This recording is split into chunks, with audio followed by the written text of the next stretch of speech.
Good morning, my artsy friends. Happy Monday morning. Welcome to our regularly scheduled Monday morning live. Of course, my name is Ken Johnson, your thrifty apprentice, and I am so happy that you took time out of your day to join me here for this Monday morning live. Now, today I have quite a information-packed live for you. So this is definitely going to be more of an information kind of relaying things to you type of live versus a painting live. But as always, we will get to a demo after the little lesson is over with, and it'll be something quick. I haven't really decided on what it is. Well, I know it's going to probably be a landscape because I need to pull it out of my head because most of the live, as I said earlier, is going to concentrate on the information that I'm going to give you guys. So there won't be any traceables needed or any sketches. We will just kind of go along with the get along. And I'm thinking of turning today's little quick illustration into an original piece of artwork for one of the custom made sketchbooks that I do. So, yeah, it'll be sort of an impressionistic landscape, nothing too hard, very beginner friendly, and of course, easy for any experienced artist. So, today's live, we are going to be touching on building your own watercolor slash gouache palette. And I do say slash gouache because they're kind of interchangeable. Watercolors and gouache can play in the same ballpark, same ball field, and you use pretty much the same kind of artist information in order to build your palette around both particular mediums. So, although we will probably use the word watercolor more than anything, just know that this is also something that could be done um, with creating a gouache palette. Now, before we jump in, let's just touch on some things that have gone on really quick, real quick. If you missed last week's Monday Morning Live, go back and catch it. We looked at what paints we were looking at. I think we painted this with the Phoenix 48 half pan artist watercolor set, that little twist palette. But if you missed this and you want to go back and catch it, real a lot of fun, a lot of fun. Actually, a pretty easy painting. So definitely go check that out from last Monday morning if you missed it. Yesterday over in the Thrifty Apprentice Patreon community, and this was a live that was open to all. So even if you were a free member, you have access to this particular live. And if you're not a part of the Thrifty Patreon community, I do encourage you to check out the link in the video description and go give it a look over. You can join as a free member, which will have limited access to things that are posted for free. But then, of course, there's also the creation station level of the Thrifty Patreon community, where you get a lot of perks and access to everything inside the Patreon community. So definitely check that out. Read the description for the creation station or join for free, whichever makes you happy. As I was saying, we did a Watercolor Sunday Fun Day video or live yesterday, which is typically a part of the creation station, but I did open this live up to all Patreon members, as I said earlier, including free members. And we touched on a lesson where we talked about color families.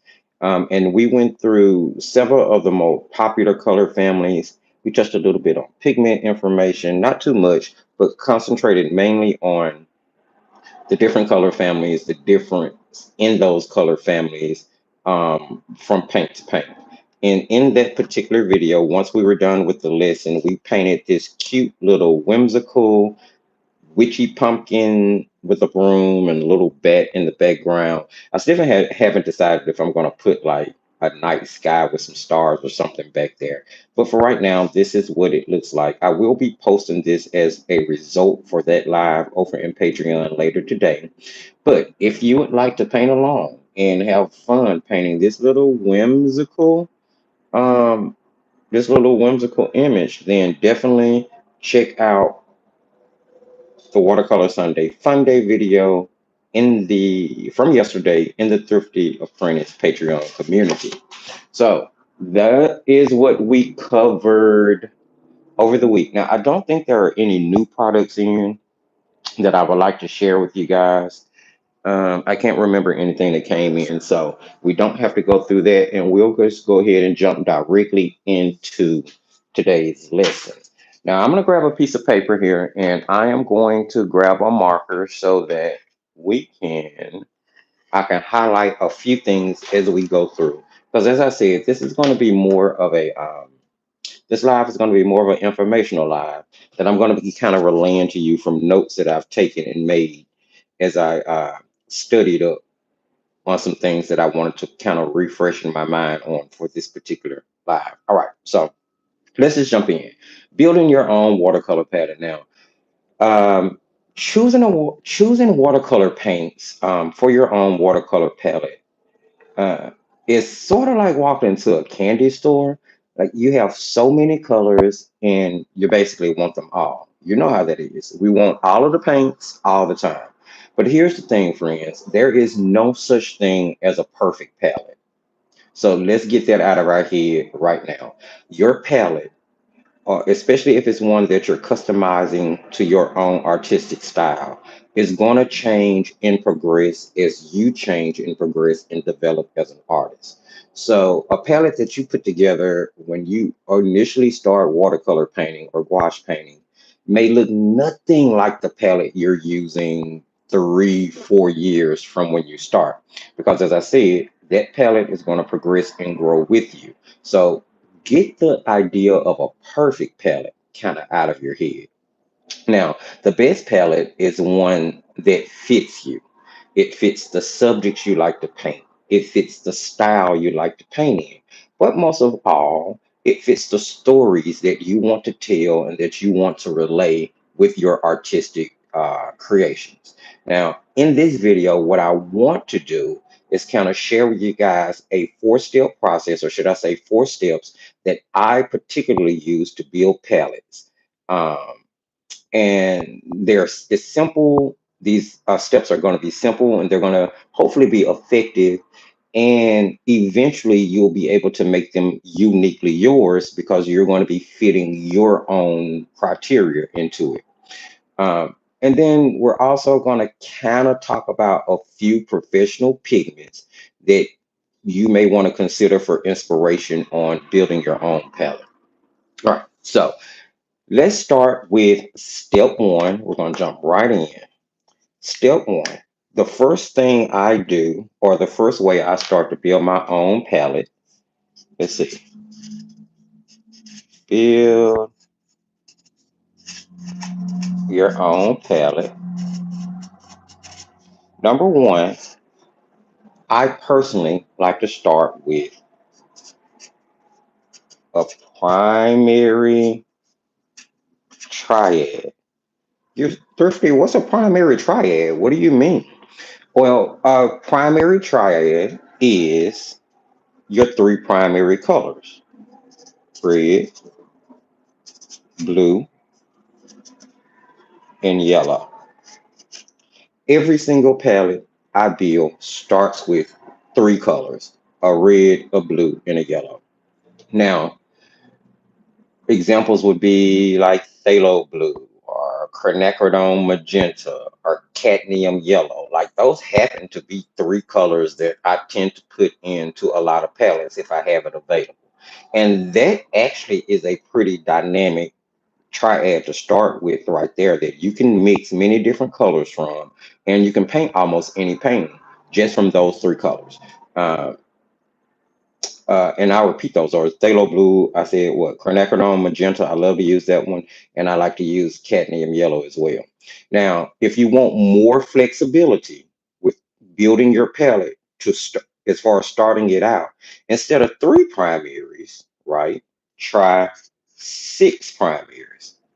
And in those 6 primaries, you would be choosing 2 reds, 2 blues, and 2 yellows. But you would make the distinction between those two based on temperature.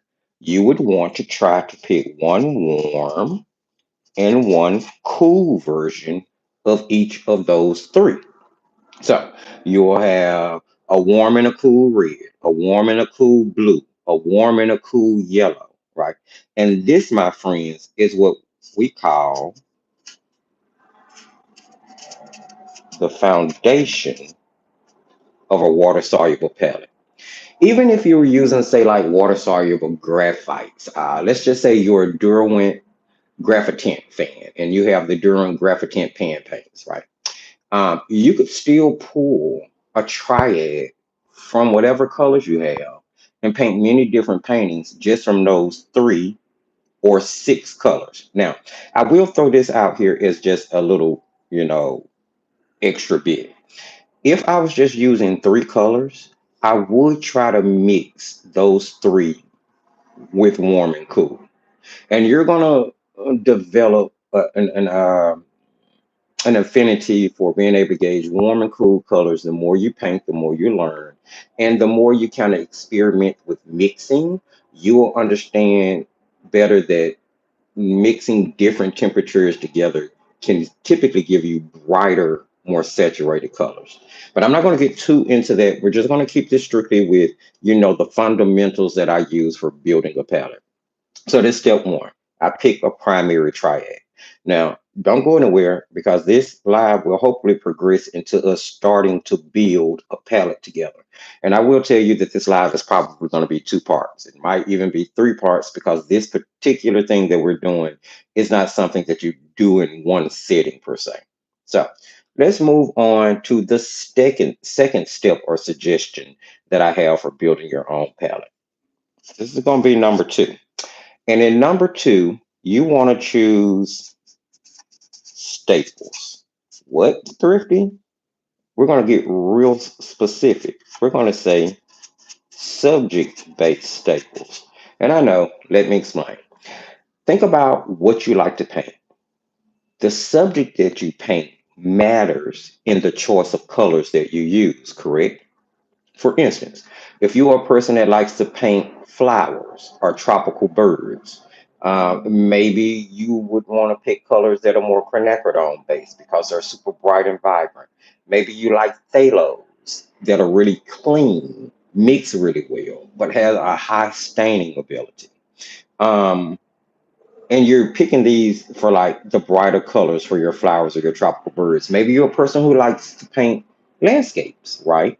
So, and I'm just going to write down a couple of subjects so you understand what I mean by picking colors based on subject. You might like to paint flowers or like what I say, tropical birds. Talking about landscapes at this point. Landscapes. What color from you normally use greens, earthy greens, browns, convenience mixes, for instance, like sap greens and indigos and Payne's grays. You tend to use those colors a lot in your landscapes. So you'll pick colors based on the subject that you're going to paint. So if you're a floral artist, the palette you build will be colors that lean more so towards painting flowers. Same thing for landscapes. Or maybe, you know what? Here's one that I don't do often, but that is really, really popular. Portraitres.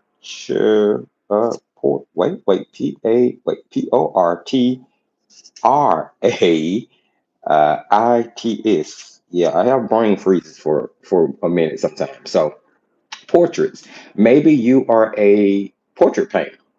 So you would choose colors that mix well into natural skin tones. This is how you will build your palettes. So your interest really does help to decide the extra colors you need when you're adding on to your primary triad that you initially pick, right? Okay. So that's 2 steps that I typically use. We're going to move through it a little rapidly, right? Let's go on to step number 3 or suggestion number 3. And we are actually going to look at all of these in action. Hopefully, we're going to get through it. We'll get through a lot of this, and then we'll pause and continue it in video too, because I do kind of want to do a little bit of a painting with you guys from a palette that I personally um, have built. And of course, if I was to build a palette now, it would probably be completely different. But step 3, you want to include the things that inspire you. See, I told you I can't spell today. Inspire you. Um, and what do I mean? Favorites. so to speak, because your favorites inspire you. Every artist has what am I looking for? Favorite colors, spark colors, those colors that initiate the creation process that kind of inspire you to want to paint because they're so beautiful and you want to use them. The ones that make it exciting for you to paint. For instance, I am a huge dioxazine purple or dioxazine violet fan because it's a rich and bold and beautifully saturated purple. You heard me mention some other mixes like earlier, sap green. Sap green is one of my staple go-to convenience greens. I use it in pretty much every landscape. It's always such a rich, beautiful color, and it really makes me want to paint foliage. Um, your particular favorite. Let's talk about something that may be your favorite. Your favorite may be like an opera pink. Go ahead, jump in the comment section. Let's talk about colors that inspire you. Tell me a color that you think would inspire you to want to paint. And these are the type of colors that you want to include in a palette when you're building it for your own personal use and your own personal style. As I was saying, you might like opera pink. It's not a light fast color, it fades pretty quickly, but it doesn't change the fact that it's a bright and a really fun color to paint with. As a matter of fact, here's one right here, like this gorgeous, gorgeous pink color.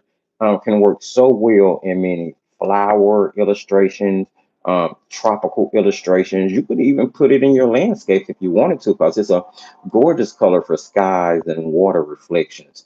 But it's not very light fast. However, it could be one of your favorite colors and it could inspire you to paint.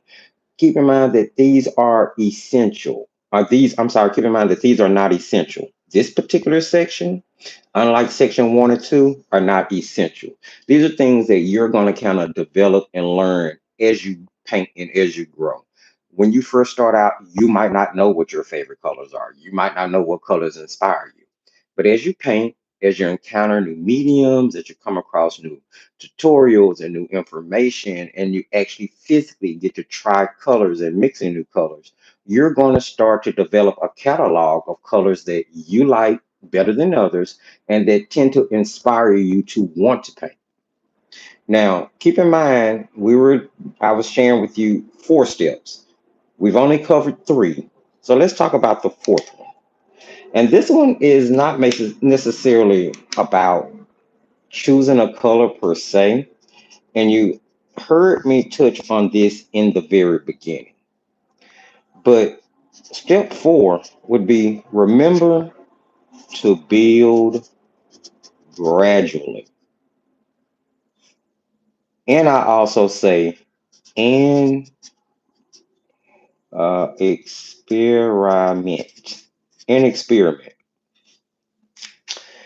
So don't try to collect or put together your entire palette all at once. I mean, if you can, if you have that many paints, if you've experienced that many different watercolors and you've experienced that many different colors and that many different color families, and you're at the point where you can just go ahead and build your palette straight out in one day, hey, go for it. I'm not saying you don't have that capability, but more so to my beginners or to someone who's never built their own watercolor palette and just use manufactured pallets that you bought from the store or Amazon or whatever.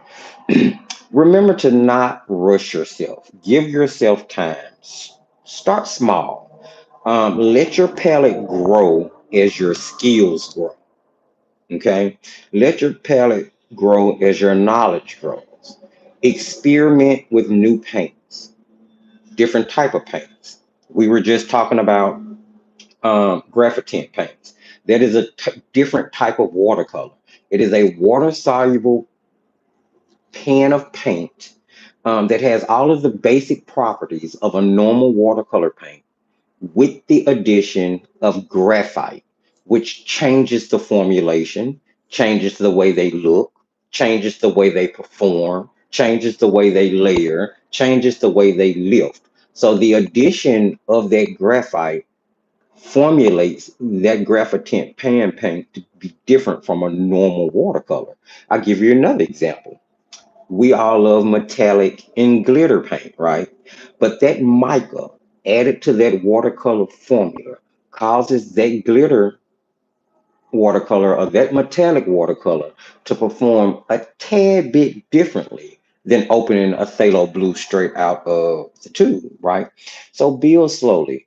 Remember to experiment with these different types of products out there if they pique your interest, because who knows, maybe you'll run across a color in these different categories, and those are what we call specialty paints or specialty families. And again, if you missed the watercolor Sunday fun day video yesterday. Go check it out because we kind of covered that. Now, the specialty paint we talked about in that video would be granulating paints, but graphite paints would fall into the same category. Metallic paints would fall into the same category. So experiment slowly, build, and don't be scared to go against the grain and include those different paints and those different colors and those different formulations in your own curate palette that speak to you, regardless of what you've heard anyone else say. Try specialty colors, like we were just saying, the super granulated, for unique effects. Granulating paints are a wonderful addition to watercolor palettes because they automatically give texture to the painting. I'll give you another quick tip for giving texture since we're just there. Using a rough pressed watercolor paper. Now, we're not talking about papers in this video, and we're going to get to a paper video. Don't worry, it's coming. But I really did want to touch on starting your own palette in this particular live.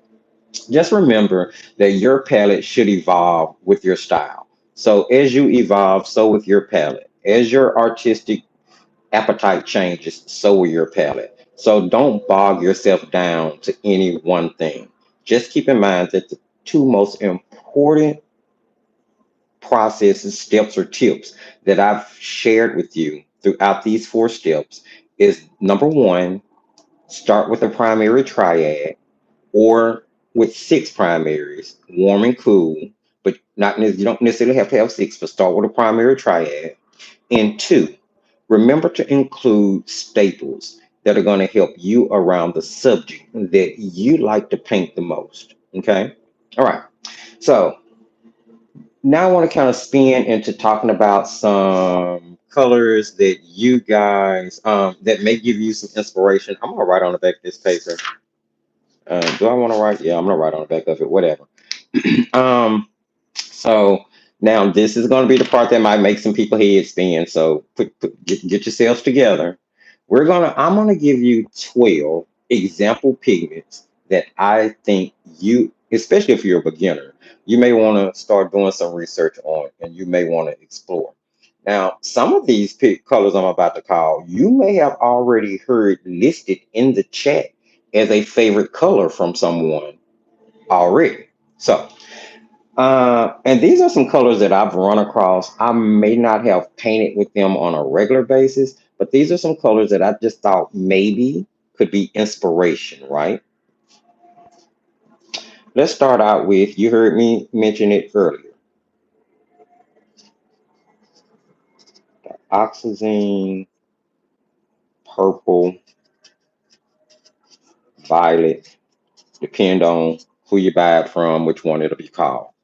Now, off the top of my head, I can already tell you that the pigment number for that is PV23. I just because I've been doing this long enough and reviewing paints long enough to have a couple of pigment numbers committed to memory. Now, dioxazine purple or violet is going to be a deep, dramatic purple. It's going to bring the drama. Okay. Another pigment you may want to think about. eh, I always have to slow down on spelling it. Phthalo blue. And I'm going to specifically talk about green shade because it's amazing for landscapes. And I know off the top of my head that that is PB15 colon 3. Green shade.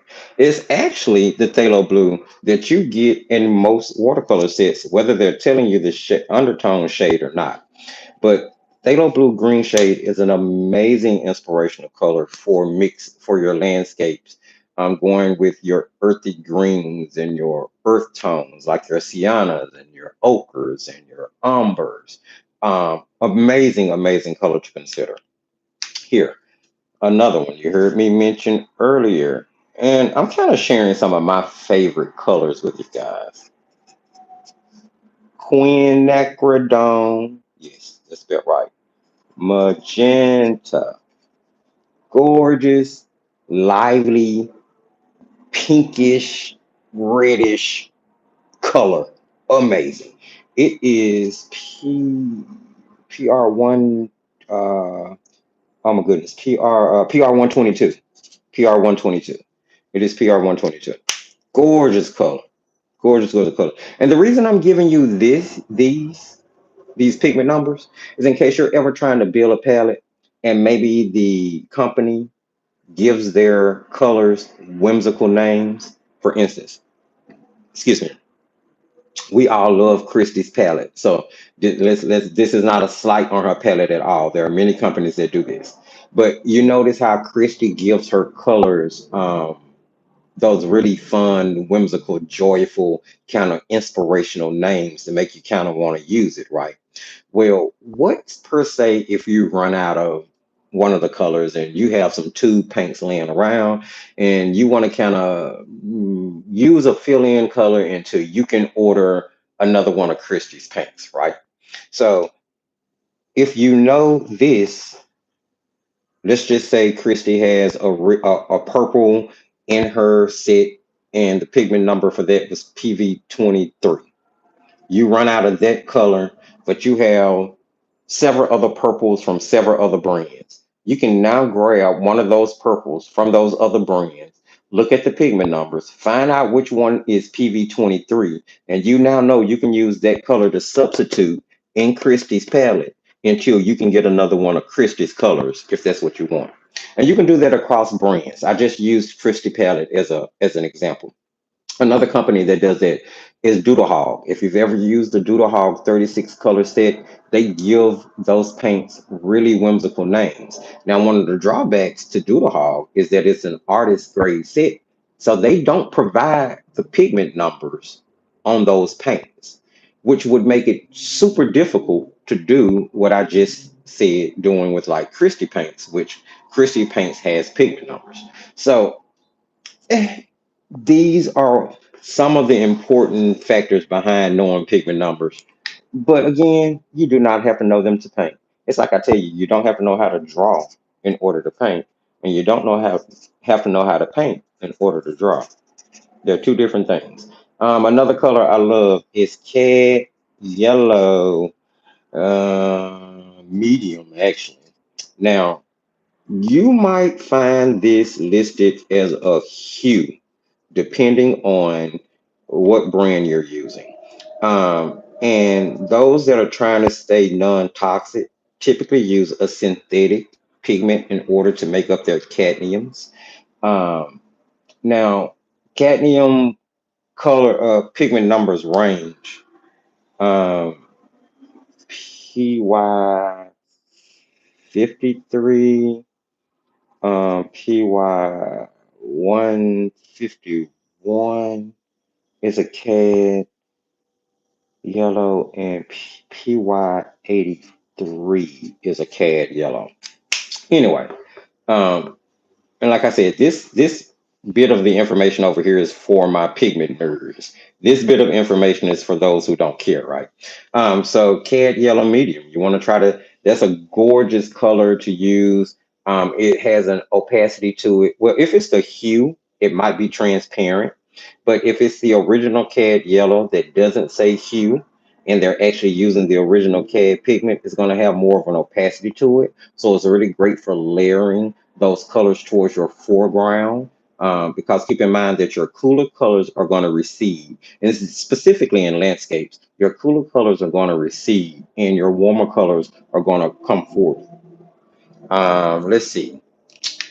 Indigo, you heard me mention that one earlier. Another color that I love, and it's typically a mix. Indigo is typically a mix between PB60 and PBK6 or 7. I think it's PBK6. That's typically the pigment makeup for indigo, but it will depend on the brand. But we're talking more about the color. It is a wonderful substitute for a black paint. It's a wonderful substitute for a Payne's gray paint. If you mix in a little burnt sienna or a little burnt umber into your indigo, it's going to cool it off and darken it up more. So it'll be a wonderful shadow color. So just suggestions of colors you guys may want to think about. A color that I really love is Fire Orange. Um, I run across this in a lot of Shinhan sets. And of course, you guys know I'm a Shinhan fan. Their PWC watercolors are probably, well, ain't no probably about it. They run neck and neck with the Magello Mission Gold as far as I'm concerned, as my favorite professional paints. But this is PO71.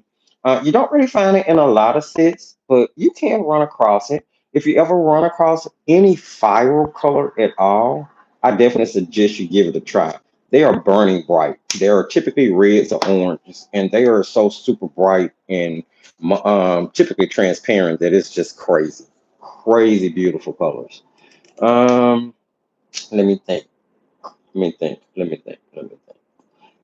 We talked about another color I love to use as a staple would be burnt sienna. Burnt sienna is PR101 or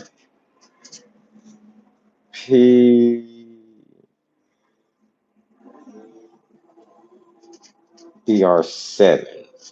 Now, depending on who's making this, is where the pigment is going to be. You also see this pigment for burnt umber in professional sets a lot as well. But burnt sienna is a gorgeous red leaning brown that basically just livens up. I've seen it used.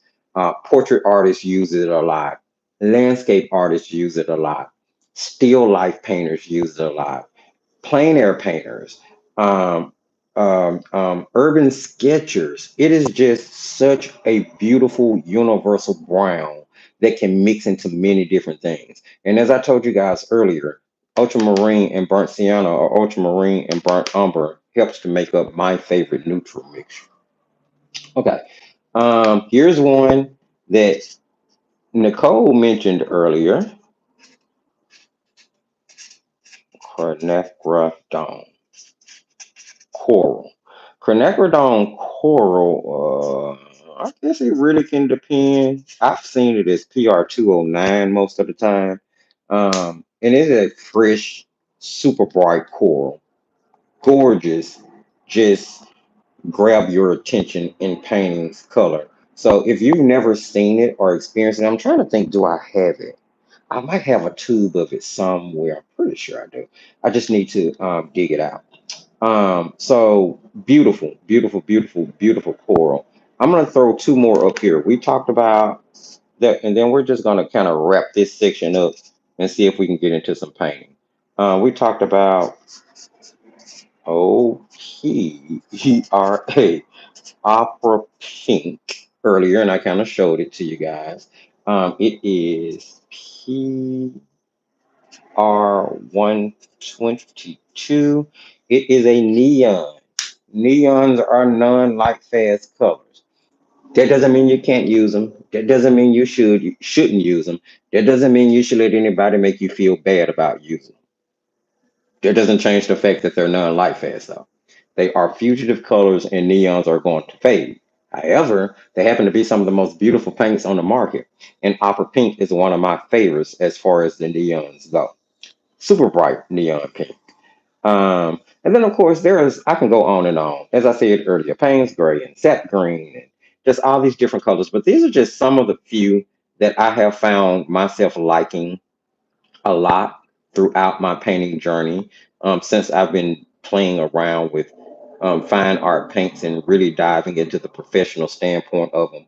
And I just hope that maybe these will be a good kickoff point for you. Maybe it's something you would want to go research and see if, hey, I've never seen that color, never tried that color. Let me give that color a try. Maybe there's something that I would include in a palette that I was building for myself. All right, so let me say a couple things as I wrap up.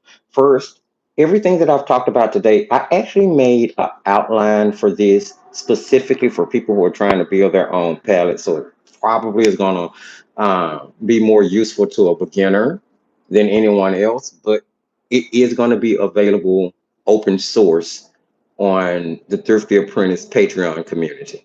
Now, I have not uploaded it just as of yet. I will upload it once I am done with this live because I wanted to um, put in some final notes from this live on that paper and just kind of narrow it down to be something pretty cool. I'm gonna put it inside my Apple Pages program and put some cute little designs things on it. Just make it cute so that it'll be sort of a bulletin for whoever may be interested, and you can use it to sort of like your own palette, right? Okay, so when you're starting out, what I want you to remember, most importantly, something that I wish I had have really taken to heart as a beginner. Okay, always remember that quality is more important than quantity. Thrifty, what do you mean? Having fewer colors of quality is nine worlds better than having a larger quantity of non-quality paints. For instance, I'll give you an example.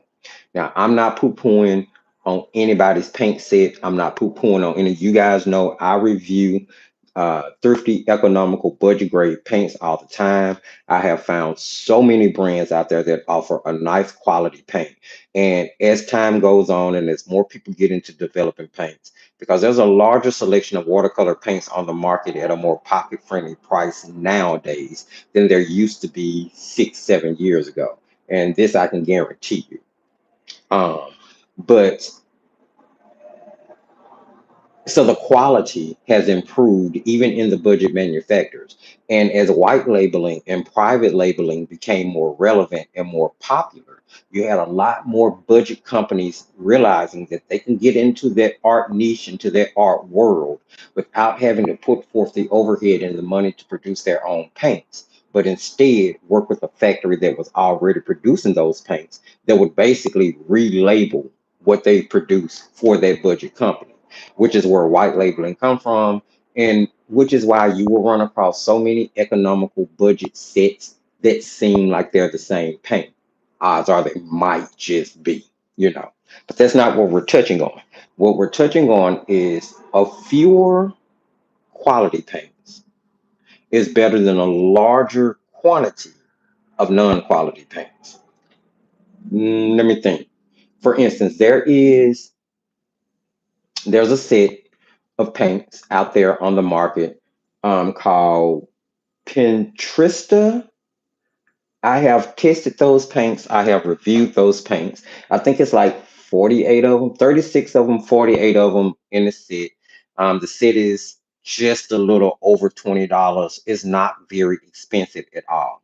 The set doesn't come with any artist information, so you don't have any idea of the pigments or the vehicle that they're using to deliver the pigments, the substrate, anything like that. You have no information other than the fact that you have 36 to 48 half pans of paint. Now, I am not saying the Pinterest set is a bad set. As a matter of fact, when I gave it a review, it got a pretty decent review from me considering the price of it. However, if I had to pick that Pinterest set, um, running 20, 25 books for 36 to 48 colors with no artist information, knowing that it is a budget paint, more than likely it's white labeled, and I'm not sure of what the quality is going to be, versus having to pick a set that I'm sure of the quality, that may have less paints in it. For instance, Let me think of something else that's in the same price range. That's going to be a little bit better quality. Let's go with the legacy brand student grade here. Let's say if I had to choose between the Sennelier La Petite Aquarelle line of watercolors, which you're only going to get 12 in the set for about 20 bucks, give or take a dollar here or there, versus the Pinterest set, where you're going to get 36 to 48 half pans for about the same price. My suggestion would be that you go with the Sennelier La Partie Aquarelle. Now, I'm not saying that if the only thing you have access to is the Pinterest set, that you shouldn't use it. You should absolutely use it. You should absolutely practice with it. You should absolutely paint with it. But if you had 20 bucks and you were about to choose and you had the choice between the Pinterest set and the Sennelier La Petite Aquarelle, spend your money on the La Petite Aquarelle. Why? You're going to get artist information. It's coming from a legacy company. These paints have gone through third party light fast testing. They've been tried over decades now with many artist reviews and push behind it. So it's better to spend your $20 on that 12 half pan set that is of better quality than to spend it on the 48 half pan set that just has more quantity. Hopefully that makes sense. Um, a small set of professional paints will perform better than a giant box of cheap ones. It's just a given. Reputable brands out there, of course, we've all heard of Daniel Smith, Schminker. I just mentioned Sennelier. There's Winsor and Newton. There have been some great quality break-ins on the markets. Now you have people like Shinhan, and you have people like Paul Rubens. There are a lot of upcoming companies now that are making a staple in the art world and building a legacy brand name. So there's a lot out there to choose from, which goes all the way back to like my very first sentence. Choosing watercolor paints can feel like you're walking into a candy store. Absolutely. Now, many artists build their palettes slowly by buying single tubes of high quality colors instead of big sets, right? So that's how most professionals build their set. A rule of thumb is that it's better to have 8 excellent paints than 48 weak ones, which is exactly the example I just gave you between the Sennelier and the Pinterest. Final thoughts on this, friends, is that your watercolor palette is basically it is not just a collection of paints. One that you build for yourself around your own artistic style is basically a reflection of you and your style. So start simple, add what fits you and your subject matters you like to paint.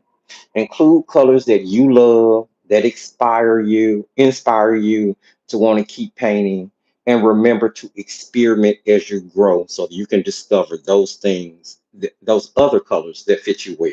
All right, that is pretty much my entire spiel that I wanted to kind of walk through with you guys.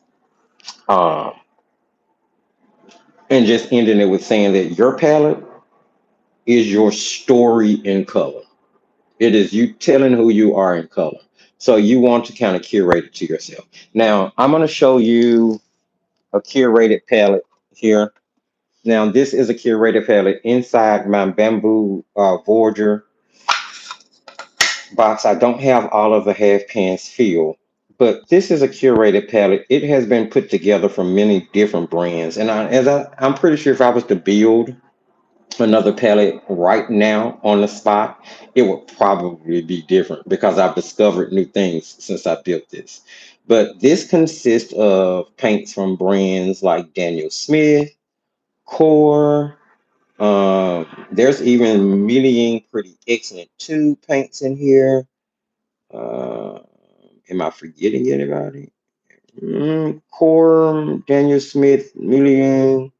That might be all the brands that are in here, but I basically built it around reds, yellows, greens, blues, and earth tones that I use most because, again, I do paint still life and landscapes more than anything.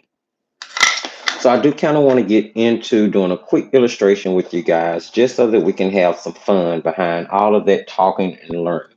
So, as I told you guys, this live is probably going to go into a part two. Let me just show you what we're going to touch on in part two real quick. And this will be next Monday. We're actually going to start building a palette together. We're going to put all of the things that we have talked about into practice. Now, what I have done, ooh, I want to show you guys. This is most of the watercolor tubes I own. Not all. I still have some I need to pull out of the boxes and bag them because after I finish reviewing a paint, I put it out the box and put it into a plastic Ziploc bag by brand. Um, that way, if I ever need to refer back to them, like matching them against another brand, I can easily pick it up by brand, but I throw the boxes away and keep all the stuff on the inside, like the pamphlets and the brochures, because it just makes for better storage. I don't have a separate storage room. All my storage happens inside my painting studio. So I have to shift things around. And unfortunately, after 6 years of collecting paints, I had to start getting rid of some boxes because I just don't have anywhere to store things anymore. So I am still in the process of breaking down tubes, boxes that have tubes, but I'm just going to kind of show you guys what I'm going to be using to build the palette. So I have an extra bamboo border palette here in the studio that I'm probably going to use in the next live in order to start building this palette. But I have paints that range from all different things. For instance, these are Paul Rubens opaque watercolors, or are these the child made homemade paints? Because they come in tubes that look just like the opaque watercolors. Let's see.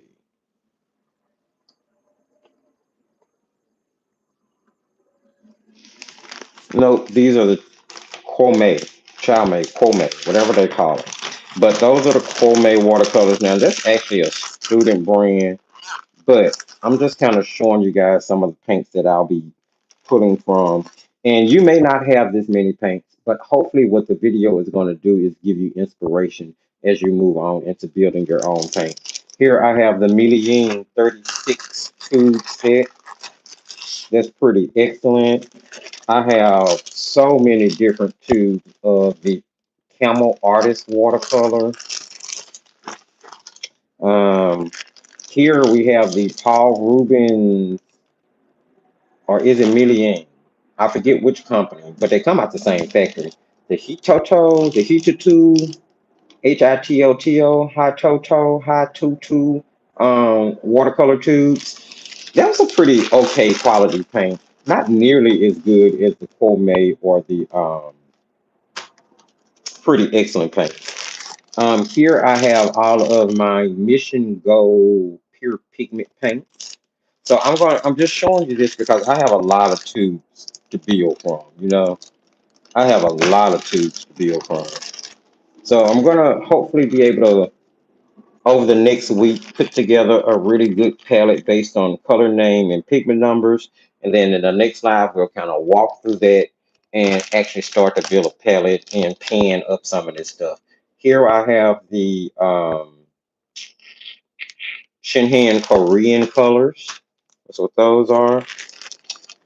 This is Shinhan Professional in the blue box, not their PWC. So this is their actual artist grade paint. But I do have their PWC, and I started to paint out of their palette today. But I decided to go with that palette since it's one that we actually put together in a live. So you can actually go back and check out us putting this palette together. I can't remember. If I can remember to link it when this video is over, I will. So here I have core watercolors and a couple of Daniel Smith paint sticks in there. Not sure why they're in the same bag, but they are. Here is a brand that's been discontinued, and I actually have some of these panned up. This is the Soho Urban Artist watercolor tubes by Jerry's Autorama. Jerry's discontinued these paints. Oh my goodness, maybe 3 years ago now, maybe longer. So I've kind of been hoarding those, using them slowly because I know there's no replacement for them out there at all. Um, these are not paints, so put those to the side. Here I have the Phoenix Artist Watercolor. So we just finished reviewing the 48 half pan set. Remember, I told you I had already reviewed the 12 tube set. Um, decent paints. Decent paints. I'm torn whether I like the pans versus the tubes now that I've had a chance to use the pans as much as I have. Here I have Lucas 1862 Professional Aquarelle Paint. So I'm going to be pulling from all of these brands. Here I have Derwent Academy watercolor paints. This is Derwent student grade watercolor line. Um, here I have White Knight professional watercolors in the tube. We have Holbein HWC professional watercolors. This is Mission Gold regular set. This is not the pure pigment set. This is Mission Gold regular, but Mission Gold is my favorite watercolor, so I'm gonna have a lot of those. I'm gonna have a lot of those. Here we have the Marie's Masters um, professional line of watercolor. And these were super shocking. And they are so affordable. But these are some nice quality paints. So much better than any Marie's formula you've ever used, which I'm pretty sure Marie's white labeled it from somebody who makes their own um, master line or professional line of paint for those to be as good as they are because they are really good. Like, no joke. Ooh, I got some canvases in here. I'll put these to the side. Maybe I'll do an acrylic painting later. Haha. Well, I started to do something. I don't know if I was trying to use watercolor. This is definitely from last year. I just kind of threw it in that bag. I think I was trying to use watercolor on the canvas to see how it was going to work out.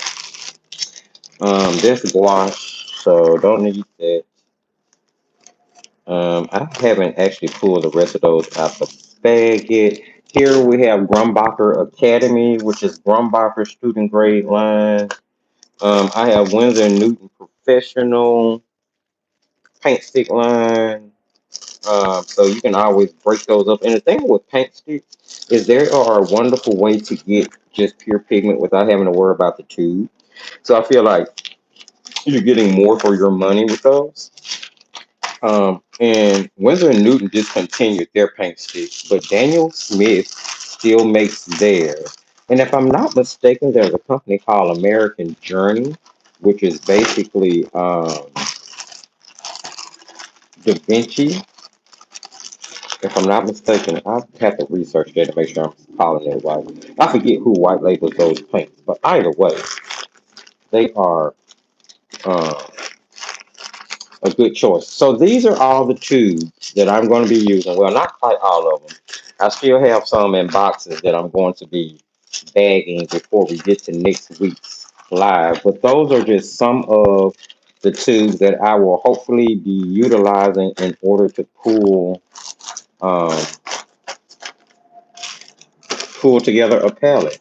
And I wanted to use tube paints to do this instead of half pans because I knew I would have a more dynamic range of paints that would offer me the artist information in my tubes than I do in the half pans. Because a lot of the half pan sets, especially the economical budget ones that I have, don't come with the artist information. So I would really just be putting a palette together based on color versus quality. Let's do some painting so I can go ahead and get you guys off of here.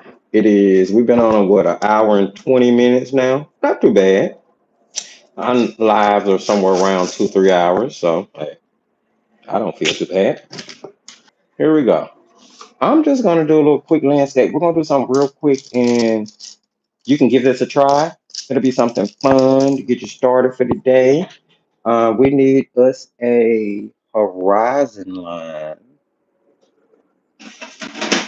We can looking for my T-square. Let's take it somewhere up. I don't know, like say right there. Bring that across, and then we'll make a.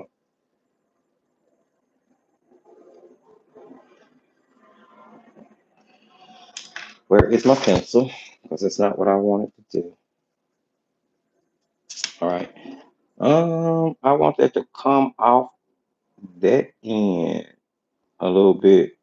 We're just gonna make a string there. Okay, that'll work. Um, no, that's not what I want. I'm not working for a reference photo. I'm pulling this out of my head. I do know I want um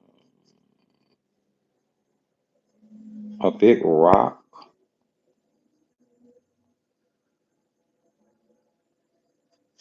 right here per se. Um, and another one here. And the string can come down and the water can crash against the rock here. And then, of course, all of this would be in the string. We'll have a couple trees here, maybe a couple trees back in this area. I'm just putting in some guidelines. Um, some smaller rocks back there, just some stuff for the water to break against. I'm not even sure if I want that one right there in the middle. I don't want them to look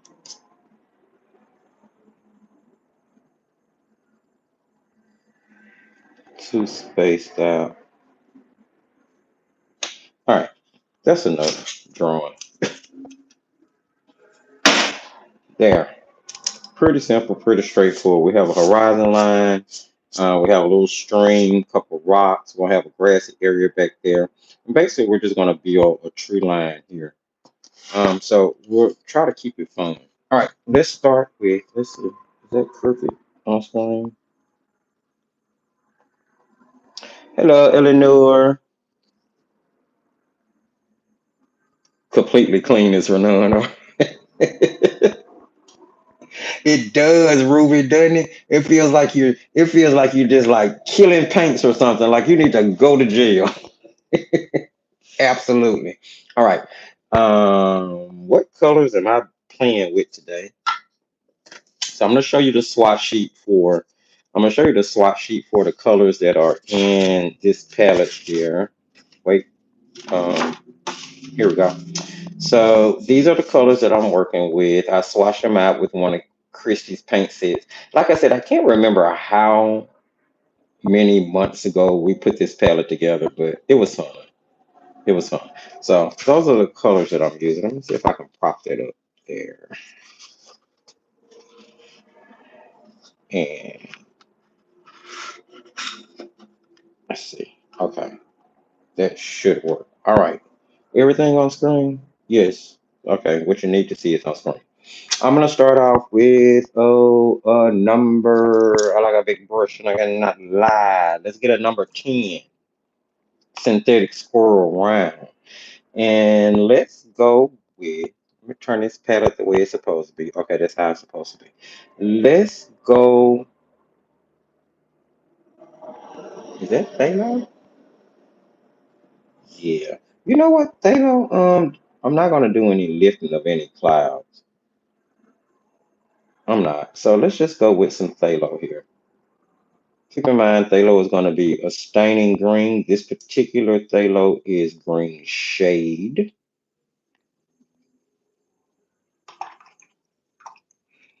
And I can just ever so slightly dampen that background. Grab some phthalo, start at the top, Move down, be wispy with it, whatever. Keep in mind it's staining. It is not gonna lift well when it dries. If you want something that's gonna lift, especially if you're like trying to put in clouds, like I said, I'm not putting in clouds, but if you decide to put in clouds, you may want to use ultramarine instead, or have your napkin at the ready, so that time you put down your color, you can immediately go ahead and lift out your clouds. Now I'm going from the bottom up, pushing that paint towards the top, lightening it up on the bottom a little bit. And then I'm going to add a little darker color across the top. So I'm just going to get a little bit more phthalo. Not going to go into another color. Just kind of go across the top there. Rinse my brush, drag a great amount of the water off. Not all, but I'm kind of wiping it on the side of my bucket there. And then I'm going to start at the bottom of that phthalo and blend down. There we go. It's good enough.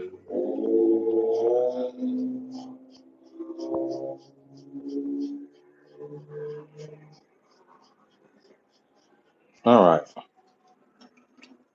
Let's go ahead with the water a little bit. I do know, of course, I have to bring some phthalo down. I'm sticking with that same brush, but I am not going to wet my water area. I'm just going to go in here and just kind of put in. Of course, we have flowy water. We have rocks that we want the water breaking against. So put in, put in a little flow.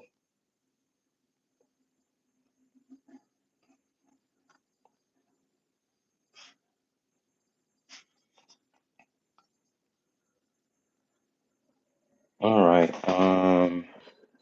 I guess I do want a little ultramarine at this point. So let's grab a little ultra. Oh no, that is phthalo again. Let's grab a little ultramarine. Love ultramarine blue. And let's go in and put some of that in our water. Again, we're just kind of avoiding our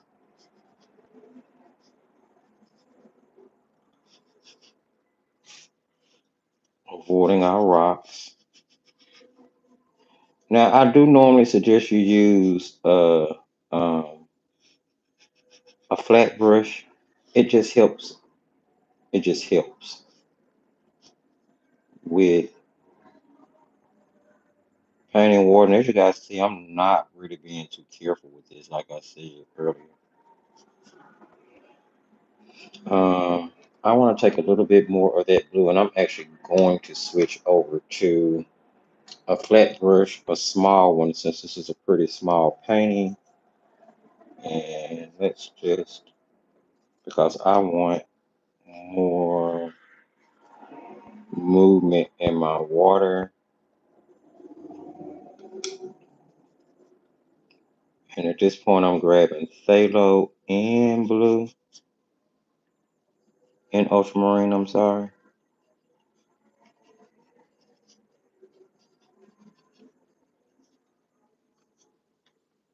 That didn't quite come out the way I wanted it to. Let's go in with ultramarine straight from the pan, darken it up around the sides here. And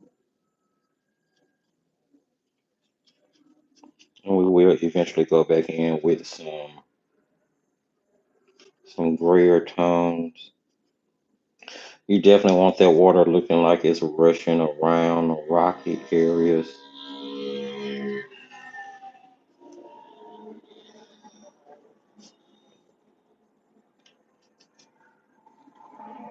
And I'm using that ultramarine a little thickly at this point, mainly because, all right, let's let that dry. Hopefully I won't have to do anything else to it. We'll see. Oh, Eleanor. Let's go back over in here with that phthalo.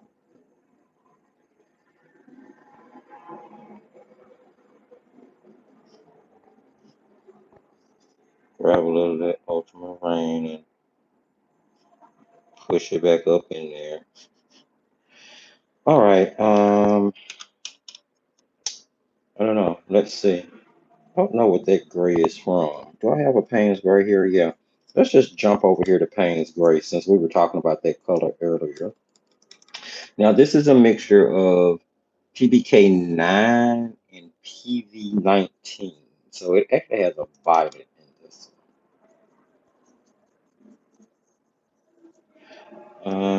And I want to water that down quite a bit. Too much paint, more water, clean my brush, spread that out. You can make yours whatever color you want to. Matter of fact, I'll drop a little burnt sienna in it. Pick up a little bit more Payne's gray. Just give it a different color. All right. Uh, Take a credit card, kind of put some texture in there by dragging down. It just kind of gives the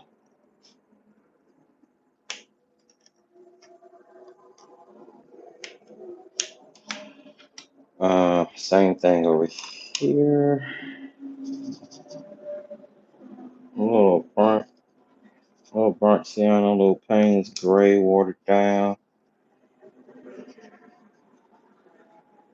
I'm gonna try to make it cute before it's said and done. Try. I can't promise. Told you I had no plans for this.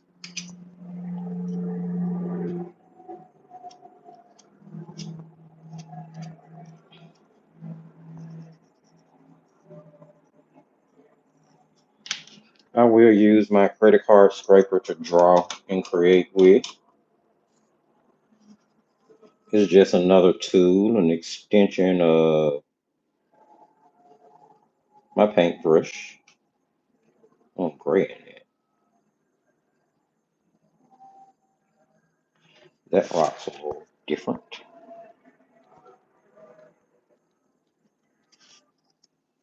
Yeah.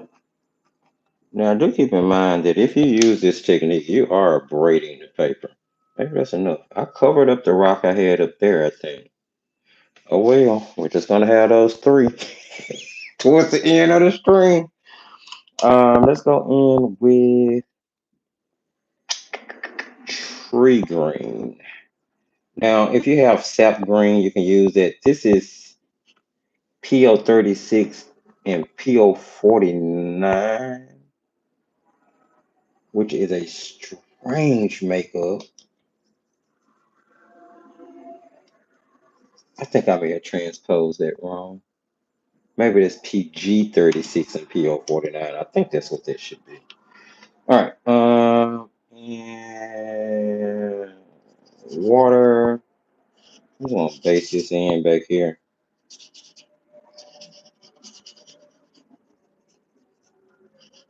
It's gonna get covered up. You just want some green back there.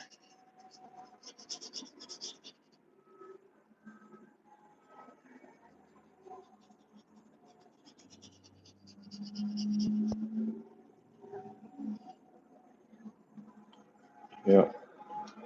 It is definitely gonna get covered up.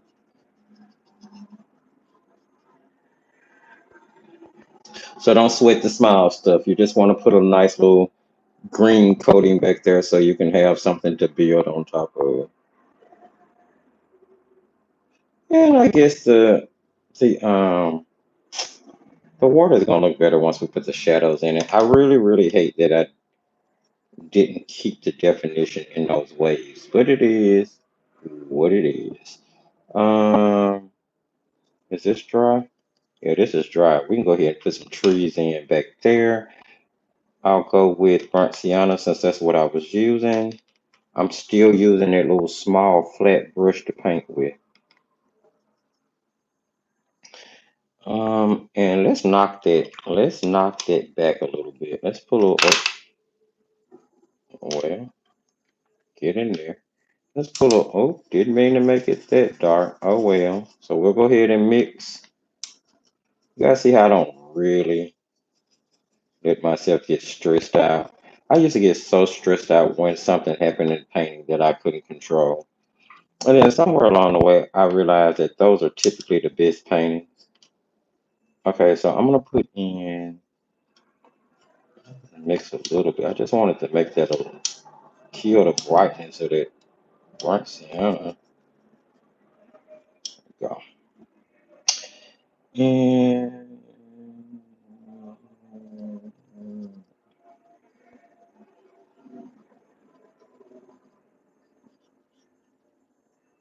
put in a tree.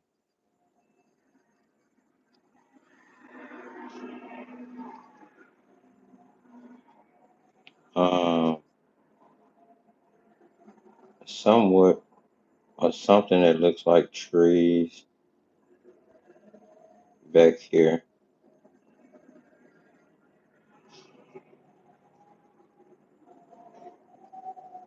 branches or whatever. All right. You just want to put some frames back there because you're going to be covering it anyway. I'll grab a little of the darker mixture. As I told you, this is going to be really easy. And let's just come down one side of that tree to give it some definition. And maybe that's the only one you want to give definition. Maybe you want to put a little shadow in all of them completely on you. And just here and there. A little bit more of that on this one.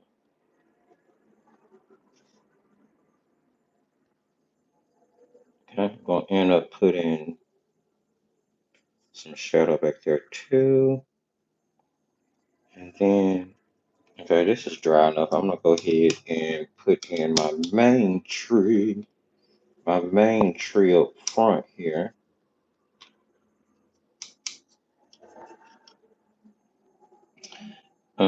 Let's put it right behind the rock. Take it up the break because it's closer, so it's going to be bigger. Let's break the horizon line with it.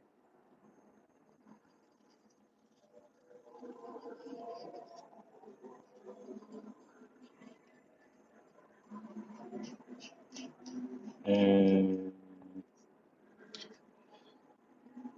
just sketching out a tree. Don't know how good I think it is, but it's there.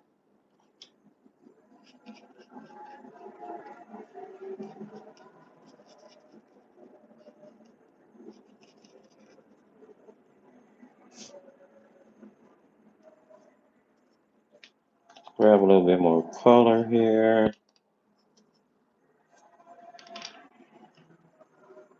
The trees are interesting creatures. You know why trees are interesting creatures? Because they can have so much going on with them.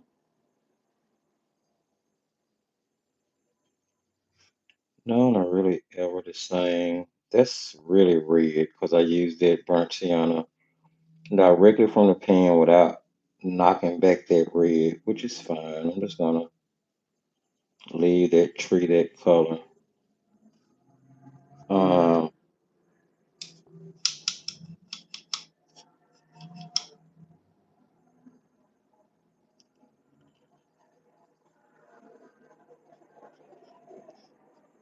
put another little, as Bob Ross says, trees deserve friends. They are not happy by themselves.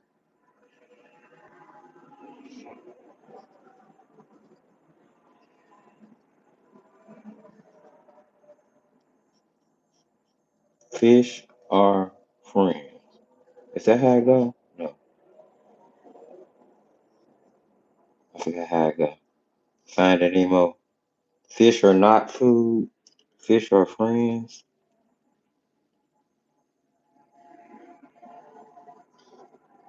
I'm sure somebody knows what I'm talking about.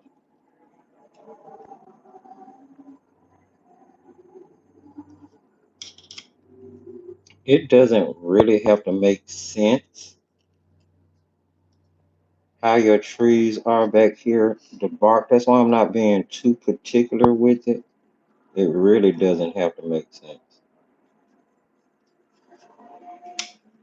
because we're going to be covering most of this with foliage.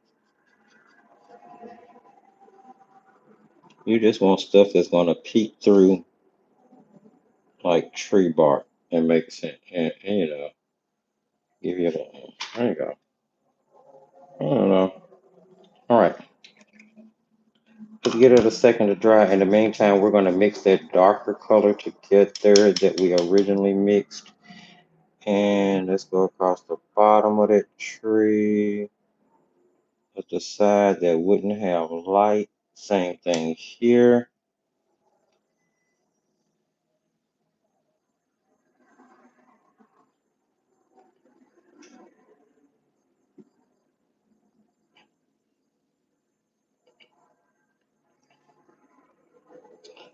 All right. Now I want to use sap green straight from the pan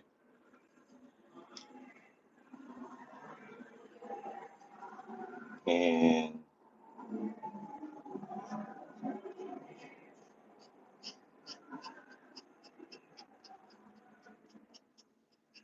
I'm throwing foliage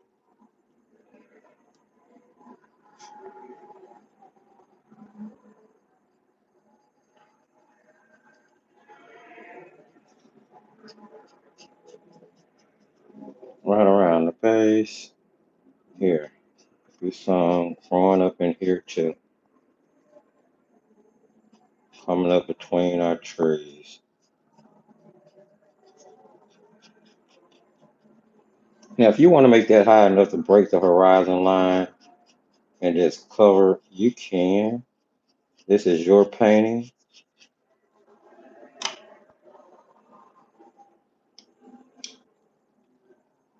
You do not have to do exactly as I do. Maybe your grasses are tall. They should have gotten smaller as they go backwards and wrap around to the other side where the trees are. They should get seem smaller or shorter because of the distance. The ones that are right up on you and these bigger trees around this first curve would seem larger and longer. I'm telling you, I'm making this up as I go. I have no idea how this is gonna come out. um, let's see. Let's mix a little. That ultramarine does not want to stay in that palette. Let's mix our ultramarine into that. A little water, a little bit more sap green, a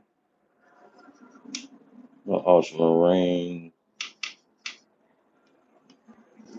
Cool that sap off, darken it up, and still go in here and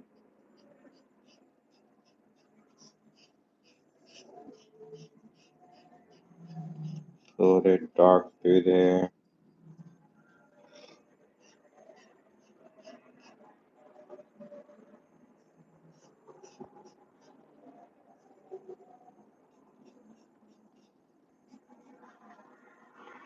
Now, as soon as that tree actually dries, we'll be able to put a few grasses in front of it.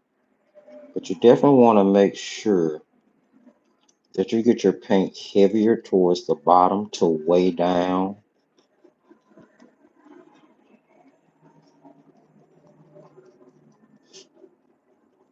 to kind of anchor your grasses in.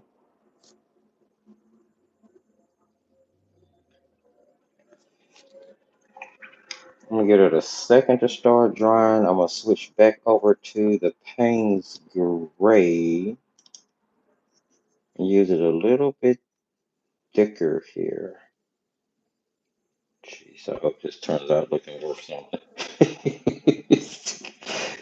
I'm still not sure it will.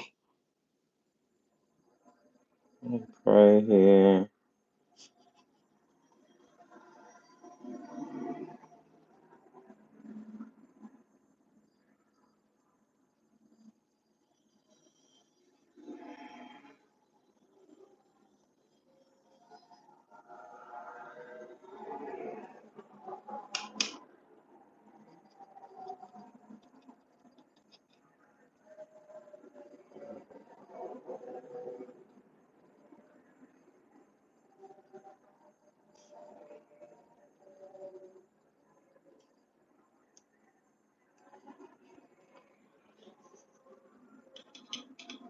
Yep, no masterpiece.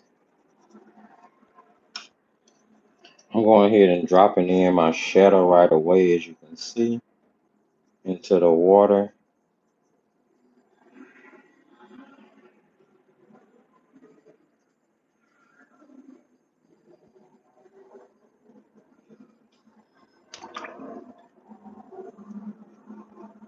Trying to help bring that weight up on that.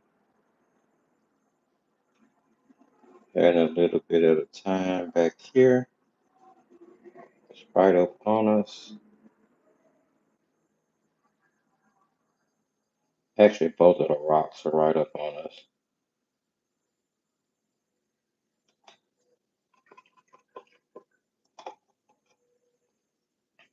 And I'm gonna do a little light wash of gray up there. Probably gonna end up trying to lift that out. And then I'll have a shadow reflection kind of come around the front of it.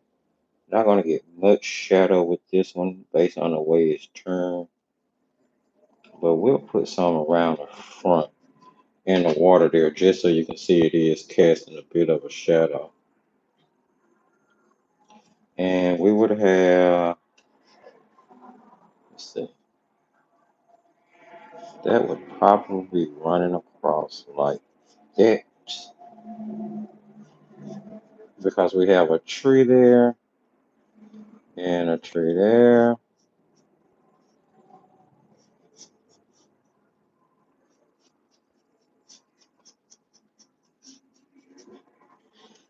I don't know. This is what happens when I don't plan out my painting. I really wasn't, I'll be honest, I really wasn't sure we were going to get around to painting anything today because I wasn't sure how long the information section of the live was going to run. And I figured that we don't always have to have a painting demo, but it's nice, right? And we're going to have, here, let's just go ahead and put some shadow into our water, period.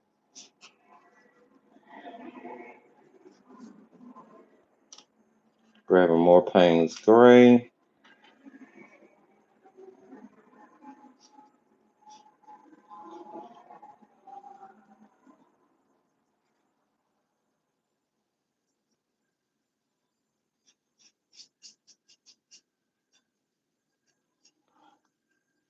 We'll have all those leaves covering things up, so it's gonna be shadow. And I love the movement. Love the movement in the water. Y'all got to know that this ain't bad for painting on a whim, I guess. All right, let's put some foliage in the trees, and then I'll figure out if I need to do anything else from there. We may just be calling this a wrap. I'm definitely gonna put some shadows in my little tree line there. Let's grab a round brush. This is a number 6. I might want to switch that now that I'm thinking about it. Excuse me 1 second. I'm gonna drink some Pepsi.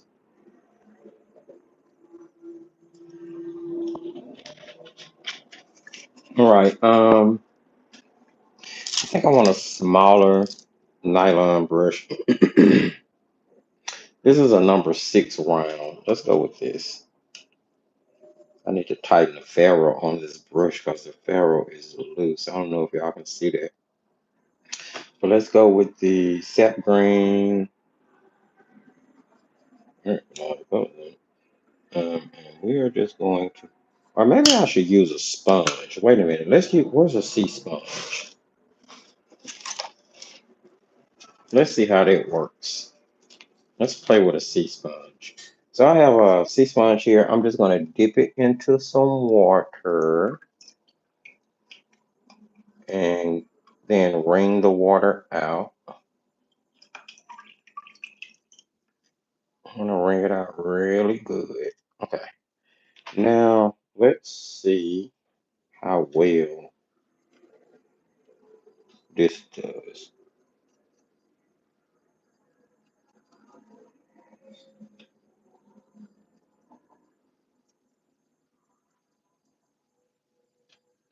Well, I need more color, definitely. So let's make some more color here. I'm just using straight sap green at this point. And I'll have to say, although I think the Melian tubes are nice, for some reason I just feel like the formula of the tubes are a tad bit different than the formula of the half pans. And if I had to choose between the two, I think I like the half pans better. Just not to say that tubes are bad. I just think I like the half pan better. Let's mix a little bit more there. It's working out okay, I guess. Let's put some ultramarine blue in it this time. Give us a different variation of green. Could put some yellow in here. Would have been nice if I had a one with some fall colors, huh? Shoulda, coulda, woulda. It's a little too late now. I'm trying to keep a light touch with this because I don't want it to start looking like it's all smashing together. Let me put some of this. Maybe it's foliage, bushes back there too. Who am I to keep it from being down off in there? Um, I feel like it needs to be some darker, actually. So let's take a little ultramarine, little Payne's gray. Ooh, that's a lot. Let's hope we can get enough sap mixed into that to take it back to like a dark. But that's a gorgeous green. So that green there I mixed from ultramarine, Payne's gray, and sap. Oh, gorgeous. I don't want to put too much water in it, right? Because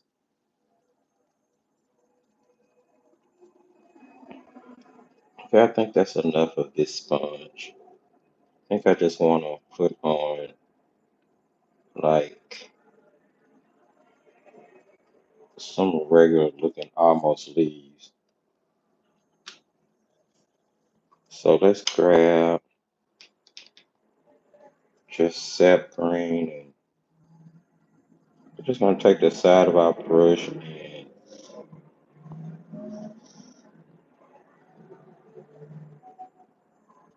kind of shape our tree area. Try not to keep it, make it uniform. Try to make it random. And put some of the darkers in there. I should have put down some.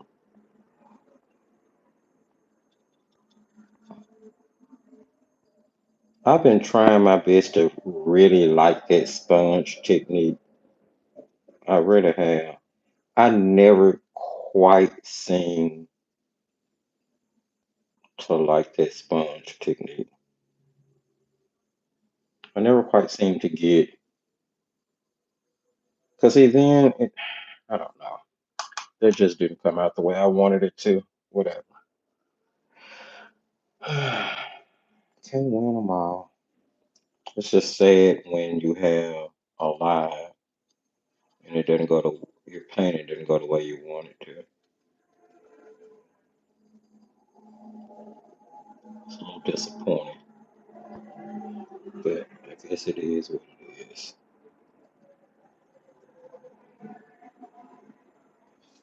I could use a splattering technique, I guess. I don't know.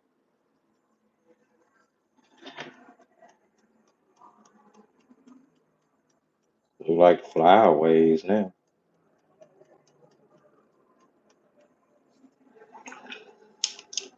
Add a little definition into the bark of the tree. I'll come back to that maybe in a second. So just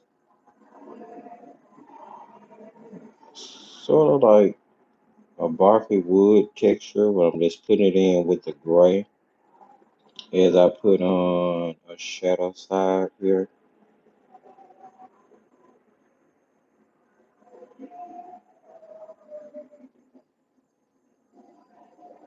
Could use your credit card scraper.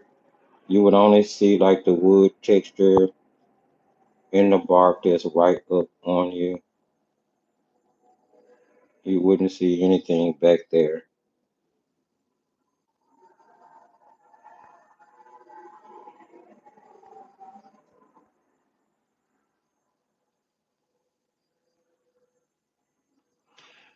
Mhm.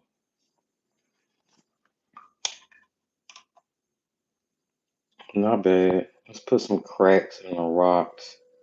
Now I'm just starting to layer stuff because I can't figure out what to do to those trees to really make them look right at this particular point. Um, but yeah, so let's put in a few details on the rocks. Let me get. I want that paint very straight from the pen, right? It's gonna be dark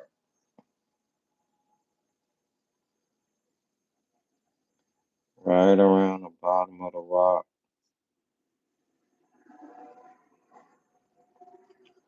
Just texture on it.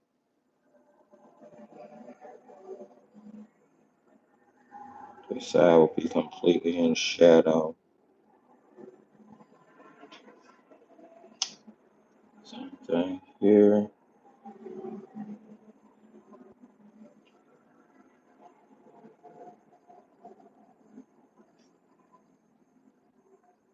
I don't know.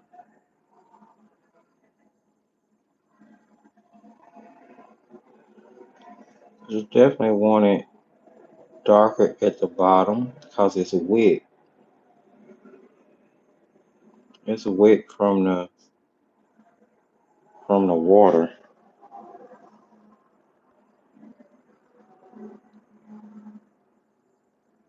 I wet the sponge.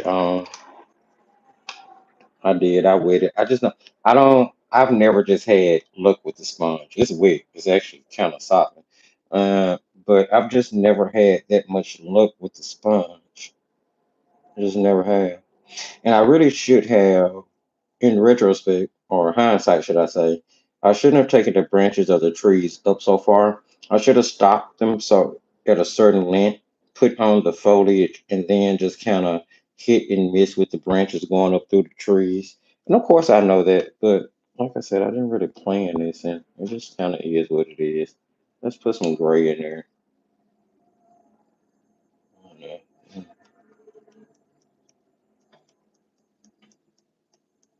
just to add some dark to it.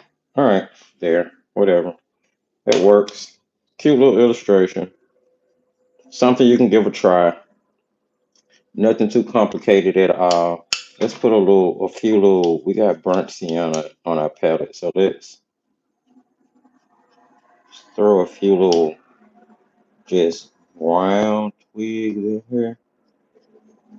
Maybe it's some other little small trees kind of mixed in it or something. I don't know. I just know with a painting, if you're not happy with the way it looks, it means you're not done with it. Keep working on it, and eventually you'll get it to a point where you're like, okay, that's not bad. And that's kind of where I am with this. Like, okay, that's not bad. Could be better, but it's not terrible. Let me put in, so right around, last thing I want to do is put in some really dark grasses right around the base to push those smaller grasses right around the base of my water to push the darker grasses back. Let's see here.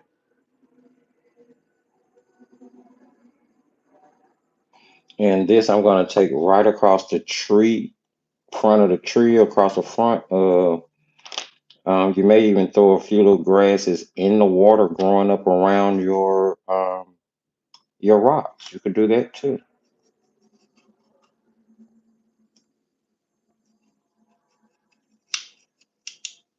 I'm using Payne's Gray to darken all my colors since it's what we've been using or what I've been using pretty much throughout.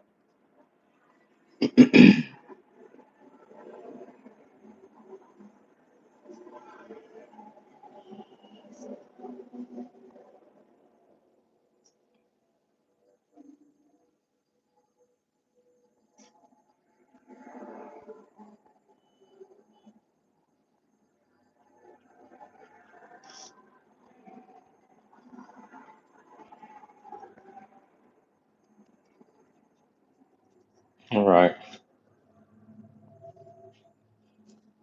I feel like that added a little definition to things. Help it out just a little bit.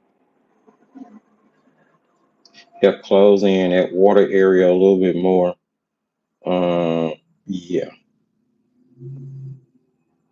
not too bad, not too shabby. Wish I could do something else about the tree area up there, but when you look at it, your eyes pick up on what it's supposed to be. So I'm good with that. Do I want to put a little green in the water? I do. I do want to put a little green in the water. There's no way that green would not be reflecting being this close to the edge of the water. So just throw a little green in there. Let's be fair about the whole thing. You would definitely have green reflections in this water.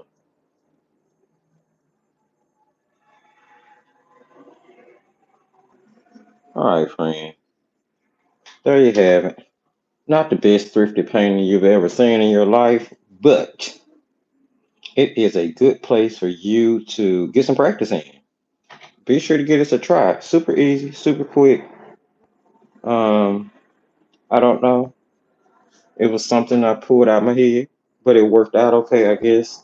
For the most part, the brings your eye in here, you know.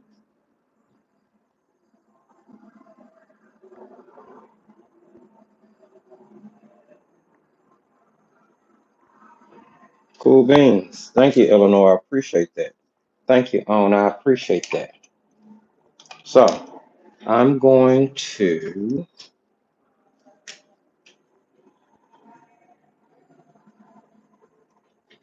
put a little. I'm just gonna put some initials down there, and we're gonna call that done. Now, whether or not that's actually going to end up on the front of a journal, I don't know. I don't know.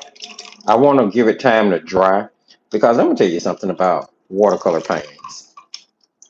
You can not like a watercolor painting, walk away from it, give it time to dry, come back to it, and all of a sudden the little gremlins in the engine came along and turned your painting into something completely different, and you are all of a sudden completely in love with it.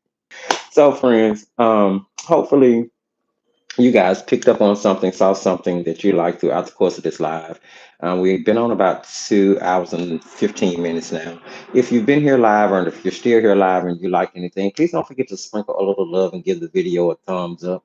If you're watching on replay, please don't forget to sprinkle a little love and give the video a thumbs up. Share. Sharing is caring. It'll help get more eyes on the channel. We have grown quite a bit um, over the last week, and I'm pretty sure that has a lot to do with that video Christy did, where she kind of featured the sketchbook video, where she kind of featured me in a little section of it, and I started to get a few more followers behind that. So I definitely want to send a great big shout out to Christy Rice of Paint Crush, and to thank her for her continued support, um, because she is a huge supporter of mine. I'm a huge supporter of hers, and yeah, so I just want to thank her again for her continued support. And if you guys don't follow her, she has two channels. There's the Paint Crush by Christy Rice channel, where she releases more of her pre-recorded videos, and she just started a brand new channel because she broke the lives off of the Paint Crush channel, and she started a channel called Watercolor Land. Watercolor Land. And that's where all of the lives are going to be housed and hosted. It. So definitely follow both Paint Crush by Christy Rice and Watercolor Land. That way you can get a mixture of the pre-recorded and the lives. Christy is an amazing soul. She is an amazing teacher. Um, and she and I have a lot in common. We have a lot in common. She has a completely different artistic style from mine, but we still have a lot in common. And that's what makes the world go round. Different strokes, right? Different strokes. All right, you can check the video description for all of the relevant links. If you are new to the Thrifty Apprentice YouTube channel, please don't forget to subscribe. If you're returning and you haven't subscribed, please do. Hit the notification bell so you know when we go live, when we upload. There's a lot that goes on in the thrifty community. As I said earlier, be sure to check the video description. You're going to get the Defiant Art website, which I encourage you always to go check out. You get the link to Palm Street. Palm Street store is going to have better sales than the Defiant Art website. Just going to throw that out there. So, and of course, we do live paint alongs and live sales on Palm Street. So be sure to check that out. There's links for the social sites. So give your boy a follow on both Instagram and Facebook. And keep in mind, paints, pencils, pastels, and markers. It's the Thrifty Apprentice sponsored Facebook group, which I am really trying to get going a little bit more active, especially with using it as like a reference photo group, sharing images that have been painted and created from those reference photos, being able to ask questions. I actually initialized ArtPal, which is like this AI chat box over in Paint, Pencils, Pastels, and Markers. And basically, what the chat box does is it like asks random questions that artists may be interested in, pictures and submissions that have been done over the week. It kind of pull those together and showcases all of those at the beginning of the next week.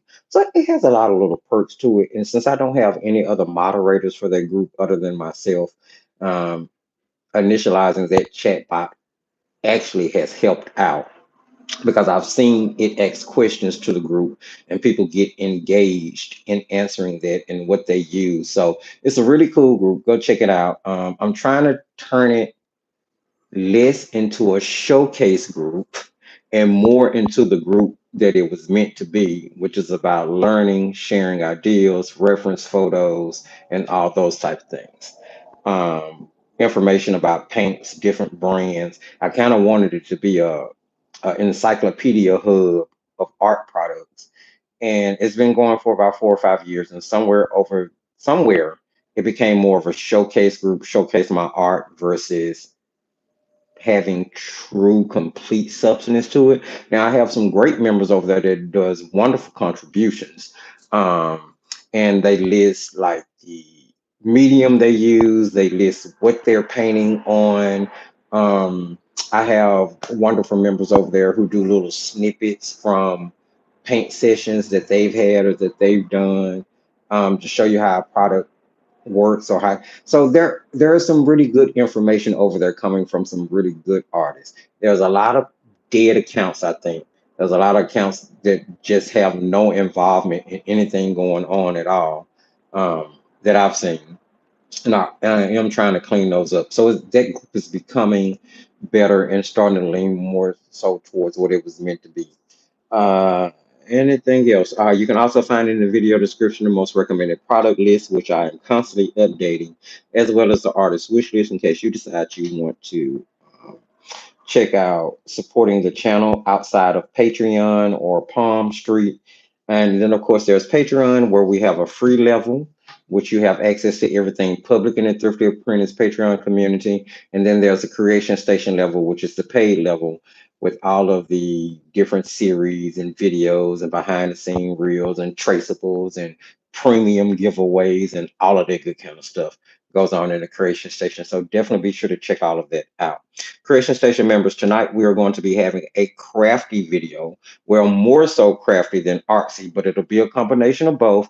So come with your hearts full of joy and your mind open to create. Grab thing. Just keep in mind that everything we're going to use is going to be something that you can use from around your studio. And if you happen to not have it, I'm definitely going to make suggestions for things that you can use that you may have. Trying to think. Is there anything that I'm missing? No, I don't think so. Again, thank you so much for joining me, friends. It was my pleasure. I hope you enjoy the rest of your week. Keep in mind, we have a pre recorded video dropping on YouTube this Wednesday at 10 a.m. We may have a review video of the My Mary Blue, the two sets of the My Mary Blue paints that we've kind of been playing around with over the last couple of weeks. We may have this review drop this upcoming Friday. It just depends on whether or not I can get another quick painting in with them in between everything else I'm trying to do. Of course, next Monday, right here on Patreon, right here on YouTube at 11 a.m., we will continue our building our own watercolor gouache palette live. All right, friends. Since there's nothing further, I hope you all have a wonderful day. Patreon, I see you tonight. Remember, as I tell you at the end of every single video and every single live, I artsy love you. And remember, just keep creating, friends. Bye.